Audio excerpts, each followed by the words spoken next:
Farms in the sky, groundbreaking approaches, and making sure there's enough food for a growing population.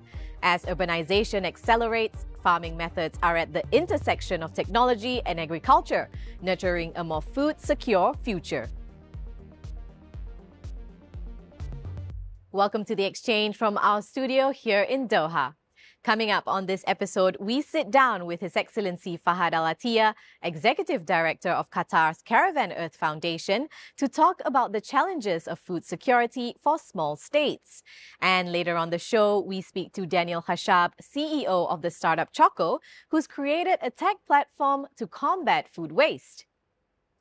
The quest to feed 8.2 billion people without depleting the planet's resources has never been more important. The UN aims to end food insecurity and malnutrition by 2030.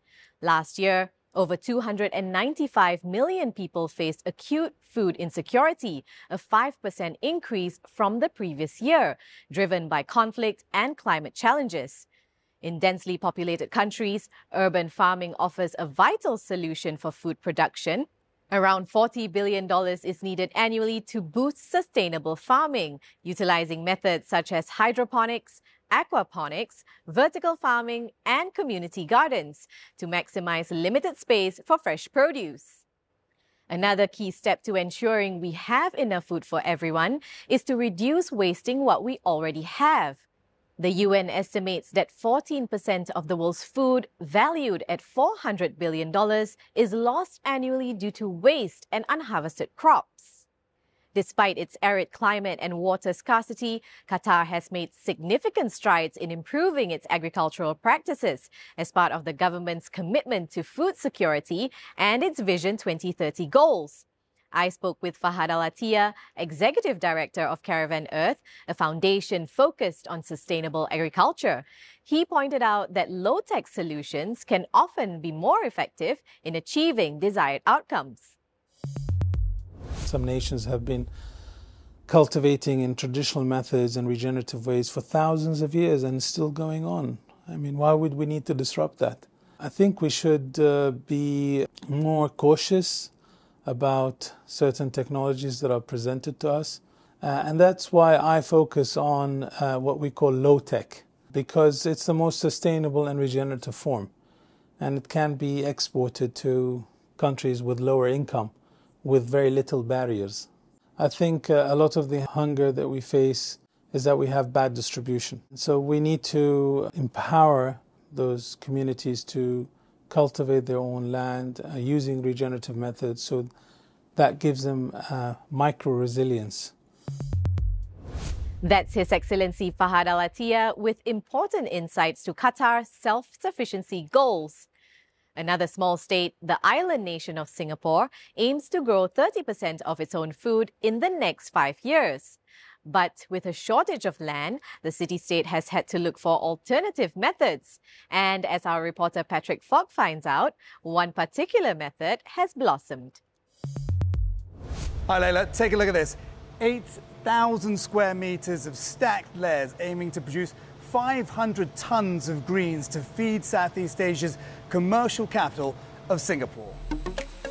Among the variety of vegetables here, basil, parsley and all sorts of baby leaves. It's been operated by Dutch agritech company Growy since 2023. Like several others that have ventured into vertical farming in Singapore, the previous operator folded because it wasn't commercially viable.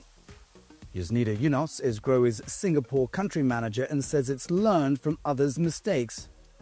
Some farms struggle with high energy costs, with inefficient designs and low automation, and this is why they're just not able to compete in the market. To overcome these challenges, Growy is bringing Dutch agricultural expertise. Growy uses a centralized management software system, which means the entire place is run by scientists in Amsterdam. As well as the Singaporean knowledge and research, we're able to create new ways of farming that is both better for the people and planet. Besides that, deploying technology that cuts down energy costs.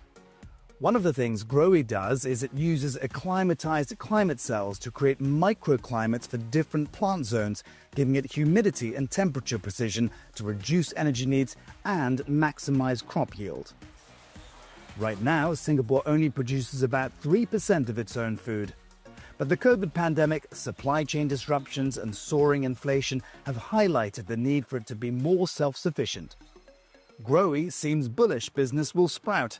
Already, it's planning a second farm in Singapore to grow strawberries, mushrooms and more.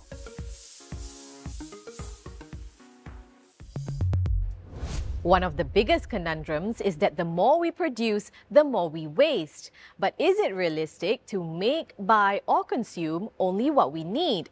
I spoke to Daniel Khashab, co-founder and CEO of Choco, a startup which uses data-driven solutions to streamline wholesale orders to reduce food waste.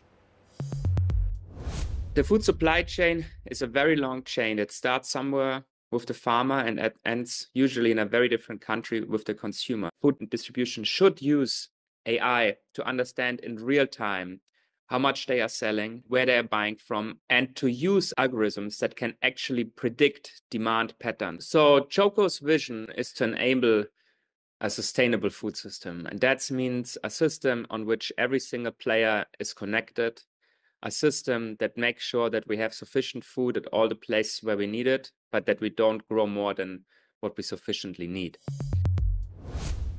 Now it's time for our regular feature, Business in 60 Seconds. Start the clock. Hisense is gearing up to announce its Q2 2025 earnings, showcasing its commitment to sustainability and innovation in manufacturing. The Chinese firm has expanded its global operations and prioritized R&D and eco-friendly practices to strengthen its leadership in the electronics market. BYD is preparing to announce its Q4 2025 financial results as it sets its sights on selling half of its vehicles outside China by 2030. This ambitious strategy is driven by a rapid expansion into European and Latin American markets. The auto giant has recently quadrupled its sales in Europe, showcasing its commitment to growth. And Manchester United is gearing up to unveil its Q4 2025 financial results as the club approves a landmark $2.7 billion stadium project. Plans are in place to construct a state-of-the-art 100,000 capacity venue to replace the historic Old Trafford.